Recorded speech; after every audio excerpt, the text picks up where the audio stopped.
అవులాపూరి అని చెప్పేసి, లేకపోతే నీ నాయనని పోయి చెప్పుతాను, మీ నాయనని చెప్పుతాను కొడతావా, కొట్టుపోయి అని చెప్పేసి ఒకటి ఇట్లాంటి మాటలు మాట్లాడుతున్నటువంటి సందర్భంలో మాకు కూడా ఏమైతుందంటే అసహనానికి లోనవుతున్నాం. ఇది శాంతి భద్రతలకు విఘాతం కలిగేటువంటి ప్రమాదం ఉన్నది. కాబట్టి తక్షణమే ముఖ్యమంత్రి గారు ఇట్లాంటి సంఘ విద్రోహ శక్తి ఎవరైతే ఉన్నారో అతన్ని వెంటనే తక్షణమే అరెస్ట్ చేయాలి. అరెస్ట్ చేసేయకుండా మాత్రం నిజంగా ఇది శాంతి భద్రతలకు విఘాతం కల్పించేటువంటి పరిస్థితి ఉంటుంది. ఇందులో పేజీ నెంబర్ 73 ఇగో కంచం పొత్తే గాని మంచం పొత్తు లేదని మీ నాయన రాసినటువంటి ఏది సందేశం పుస్తకంలోని మాట. తెలంగాణ రాష్ట్రంలో ఇగో కంచం పొత్తే గాని మంచం పొత్తు లేదు. సిగ్గుందా, ఏమన్నా శరముందా? కంచం పొత్తు మంచం పొత్తు అంటే ఏందో తెలుసా? ఇగో కంచం పొత్తు గాని మంచం పొత్తు కాదు అంటే మీరు వచ్చి మా ఇంట్లో తినిపోవచ్చు, కానీ మంచం పొత్తు లేదు. ఎందుకంటే మీ గోత్రం మా గోత్రం కలిసిపోయినప్పుడు ఇయ్యమని చెప్పే సందర్భం. ఏమన్నా శరం ఉందా నీకు? సిగ్గుందా, ఏమన్నా లజ్జ ఉందా, ఏమన్నా ఈ మాట మాట్లాడిన వాళ్ళకి?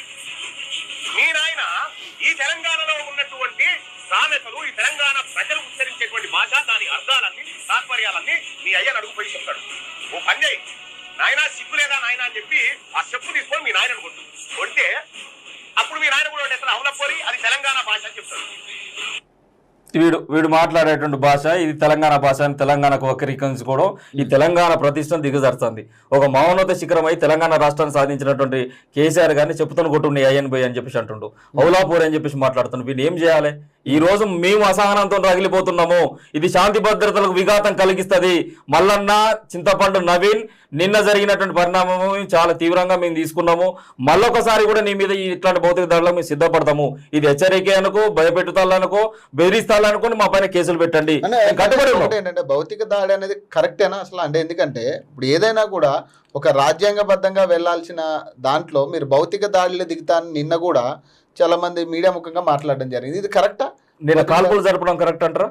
మా కార్యకర్తలను గాయపరచడం కరెక్ట్ అంటారా? అక్కడ కాల్పులు జరపాల్సినటువంటి సందర్భాలు ఏమి వచ్చినాయో అవి కరెక్టేనా? ఏం జరిగింది? అంత తీవ్రమైనటువంటి ప్రతిఘటన ఎందుకు జరిగింది? నీ ప్రాణాల మీదకి ఎవడొచ్చిండు? కనీసం నేను భౌతికంగా టచ్ చేసినాం అక్కడ. అప్పటికే డోర్ పెట్టి ఉన్నది. నీ గన్మెన్ దాన్ని గుద్దుకొని వచ్చేసి దాంట్లో ఓ రైఫిల్ ఎక్కువ పెడతాడు, ఒకటి షార్ట్ వెపన్ పట్టుకుని షార్ట్ వెపన్తో మా కార్యకర్తల పైన కాల్పులు జరుపుతున్నారు. 6 రౌండ్ల కాల్పులు జరిగినాయి. ఇది ప్రజాస్వామ్యమా? ఇది శాంతియుత మార్గంలో మళ్ళా ప్రయత్నం చేసినట్టేనా? అట్లాంటప్పుడు ఇట్లాంటి తెలంగాణ పౌరుషాన్ని పుణుకు పూసుకున్నటువంటి బిడ్డలుగా మేము ఎట్లా ఊరుకుంటాం? ఇవాడి కూడా ఇప్పుడు మీరు మాట్లాడుతున్న ఇప్పుడు ఎపిసోడ్ కూడా చూసిల్లు కదా, అది తెలుగు అకాడమీ ముద్రించినటువంటి సామెతలకు సంబంధించినటువంటి పత్రిక ముద్రణ.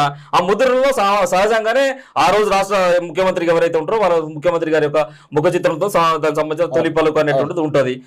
అది కూడా జ్ఞానం లేనిటువంటి విధవయ్యాల మల్లన్న ఈ రోజు ఆ మాటలను వక్రీకరించుకుంటూ వాటిని చూపెట్టుకుంటూ సామెతలు ఎప్పుడు వాడాలనేటువంటిది కూడా తెలియదు. మహిళలు ఉన్నప్పుడు సామెతలకు అర్థాలు మారుతాయి, అక్కడ మగవాళ్ళు ఉన్నప్పుడు సామెతలకు అర్థాలు మారుతాయి. ఎవరున్నప్పుడు ఎట్లా మాట్లాడాలి తత్వం లేక బోధపడకపోతే మాత్రం ఆ తత్వం మేము బోధపడేలా చేస్తాం. చెప్పు దెబ్బకో లేకుంటే చెంప దెబ్బకో దయ్యం వదులుతుంది అన్నట్టుగా మల్లన్నకు పట్టుకున్న దయ్యం వదిలించే బాధ్యత మా జాగృతిదే. అంటే ఇక్కడతో అవ్వదంటారా మరి? ఇది ఇప్పుడు కాదు, ఖచ్చితంగా కాదు. వానికి బలుపుకు, వానికి ఉన్నటువంటి వ్యవహారానికి, వానికి ఉన్న భాషా శైలికి ఇలా మున్నూరు కాపులను కూడా పట్టుకొచ్చి పెట్టుకుంటాం. ఇలా ఇంకొక మాట చెప్తున్నా, ప్రెస్ మీట్ పెట్టిల్లని చెప్తున్నా. ఎవరు ఏ కుల సంఘాలు వాళ్ళకి మద్దతు ఇచ్చి పెట్టినప్పటికీ కూడా ఇది మన ఆడపిల్లలకు జరిగితే న్యాయమా కాదా అనేటువంటి ఆత్మవిమర్శ మీరు చేసుకోండి. సబ్బండ కులాలు ఎవరు మద్దతుగా పోయినా ప్రధానంగా ఆ వ్యాఖ్యలే మీకు అభ్యంతరకరమా లేదంటే ఇంకేమైనా ఉందా మల్లన్నతో? మాకు మల్లన్నతో ఏముంటది? మాకు ఈగగా తోకగా మల్లన్నతో ఏమైతుంది? మాకు మల్లన్న అనేటువంటి మాకు లీడర్షిప్ లో పూట, లేకపోతే నాయకత్వంలో పూట, దేనికి పోటీ? ఎందుకు మాకు ఆయనతో ఎక్కడ పొందన లేదు, ఏమీ లేదు. కేవలం మా అధ్యక్షురాలు పైన తను చేసినటువంటి ఏదైతే పరుష పదార్థాలతో మాట్లాడినటువంటి ఆ మాటలు చాలా తెలంగాణ సమాజం, తెలంగాణ మహిళలందరినీ అవమానించేటువంటి పదాలు. దీనికి సామెతలు ఉన్నాయని చెప్పేసి దానికి ఏదో తీరి చెప్పుకుంటూ వస్తే ఆ సామెతలు అనేటువంటిది సందర్భోచితంగా మారుతూ ఉంటాయి అనేటువంటి విషయాన్ని కూడా గుర్తెరగాలి. అది గుర్తెరగకుండా మాట్లాడినా కాబట్టి ఇలా గుణపాఠం చెప్పాల్సిన పరిస్థితి వచ్చింది. అయినా కానీ నీ నోరు ఇంకా పెగులుతుంది, అసభ్యంగానే మాట్లాడుతున్నావు కాబట్టి ఆ మురికి నోళ్ళు ప్రక్షాళన చేసి ఆ మూసి నోరును ప్రక్షాళన చేసే బాధ్యత కూడా జాగృతి తీసుకుంటారు. ఆల్రెడీ మీరు రాజ్యాంగబద్ధంగా కూడా మహిళా కమిషన్ కి మీరు ఫిర్యాదు చేయడం జరిగింది. ఆల్రెడీ ఓయూ పోలీస్ స్టేషన్ లో కూడా ఫిర్యాదు చేయడం జరిగింది. మరి ఇంకా ఎందుకు దాడుల విషయాల్లో మాట్లాడుతా ఉన్నారు? రెచ్చగొట్టే వాక్యాలు బంద్ చేసుకోమని చెప్తున్నా నేను. రెచ్చగొట్టే వాక్యాలు బంద్ చేసుకోకుంటే కరుడు కట్టిన కార్యకర్తలు కవిత గారికి కుదవలేరు. ఎందుకంటే ఆమె ఆ విధంగా వాళ్ళ కుటుంబాలను వాళ్ళని ఆదరించింది, ఆ విధంగా వాళ్ళను పెంచి పోషించింది. అంటే నేనేమంటున్నాం, వాళ్ళ స్కిల్ డెవలప్మెంట్ సెంటర్ తీసుకొచ్చింది, వాళ్ళ కుటుంబాలకు ఆదేరువు అయిపోయింది. అనేక రకాలుగా వాళ్ళ కుటుంబాల్లో మంచిలో చెడులో కష్టాల్లో ఉన్నటువంటి నాయకురాలు కాబట్టి అమితమైన అభిమానం ఉంటుంది. ఒక రాజకీయ నాయకునికి ఉన్నటువంటి అభిమానం వేరు, కవిత గారితో జాగృతి కార్యకర్తలకు ఉన్నటువంటి అభిమానం కంటే మాకు ఒక ఎఫెక్షన్ బాండింగ్ అనేటువంటి కవిత గారితో ఉంటుంది. ఈ రోజు 5.5 నెలలు జైల్లో పెట్టినప్పుడు కూడా మేము పడ్డటువంటి బాధ నరకయాతన చాలా మంది తెలిసి ఉండకపోవచ్చు. నిన్న జస్టిస్ గవాయ్ గారు కూడా చీఫ్ జస్టిస్ ఏదైతే సుప్రీంకోర్టు న్యాయమూర్తి తను మాట్లాడినటువంటి మాట ఈ రోజు దేశాన్ని మొత్తం కూడా కనువిప్పు తెలిసేటువంటి చర్య. కవిత గారి ఎంత ఉన్నది, అన్యాయంగా ఆమె జైల్లో పెట్టిల్లని చెప్పేసి, అయినప్పటికీ కూడా ఇంకా లిక్కర్ అని చెప్పేసి అదని అని చెప్పేసి ఈ తీవ్రమైన పదజాలాలు వాడుతున్నారు. కాబట్టి వాటన్నిటిని కూడా బంద్ చేసుకుంటాం. ఇంకొక అంశం ఏంటంటే బీసీ ఉద్యమానికి సంబంధించి ఏదైతే ఇప్పుడు జరుగుతున్న విషయాల్లో కవిత గారి ఇన్వాల్వ్మెంట్ ఎంతవరకు ఉంది అనే దాని మీద చాలా మంది క్వశ్చన్ చేస్తూ ఉన్నారు. ఆమెకి సంబంధం లేని అంశంలో ఆమె మొన్నే కదా వచ్చింది ఫైట్ చేయడానికి బీసీ ఉద్యమంలో, మరి ఆమె ఎట్లా ఆమె అకౌంట్లో ఎందుకు వేసుకుంటా ఉంది బీసీ ఉద్యమాన్ని అంటూ కూడా మాట్లాడుతుంది. ఎందుకు వేసుకోకూడదు? సంవత్సరన్నర కాలం నుంచి బీసీ సంబంధించినటువంటి తెలంగాణ మన జాగృతి సంబంధించినటువంటి యూపీఎఫ్ స్థాపించిన తర్వాత పూలే సంబంధించినటువంటి విగ్రహాలని పెట్టాలనేటువంటి దాంతో స్టార్ట్ చేసేసి రాష్ట్ర వ్యాప్తంగా ఉన్నటువంటి 2 జిల్లాల్లో మేము సంబంధించినటువంటి రౌండ్ టేబుల్ సమావేశాలు పెట్టి బీసీ సబ్బండ జాతులందరూ ఒక త్రాటి మీద తీసుకొచ్చేసి వాళ్ళను మొత్తం కూడా చైతన్యవంతం చేసే విధంగా రౌండ్ టేబుల్ సమావేశాలు నిర్వహించినాం. ఈ 42% రిజర్వేషన్లు సంబంధించిన ఇస్తామని చెప్పింది పార్టీ కాంగ్రెస్ పార్టీ.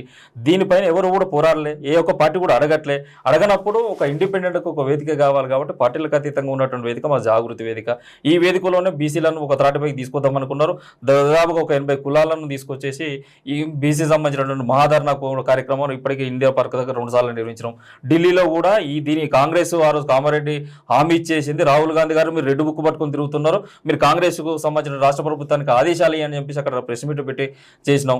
ఏ ఒక్క మంత్రి వస్తే ఆ మంత్రికి వినతి పత్రాలు ఇచ్చినాము. మాకు తోచినటువంటి అన్ని రూపాల్లో ఉద్యమం చేసినాం. సంవత్సరన్నర కాలం నుంచి కవిత గారు కాలికి బలపం కట్టకుండా తిరుగుతున్నప్పుడు అడగని సన్నాసులు ఈ రోజు ఒక స్టెప్ పడ్డది. ఏం స్టెప్? దాన్ని కూడా మేమేం విజయంగా తీసుకోవట్లే, మేమేం తీసుకుంటాం దాన్ని పాక్షిక విజయంగా స్వీకరించడం తెలంగాణ జాగృతి. మనం ఇంత ప్రయత్నం చేస్తున్నాం కదా, ఇంత ప్రయత్నం చేసినప్పుడు ఈ 42% వాటా పైన ప్రభుత్వం ఒక ఆర్డినెన్స్ తీసుకు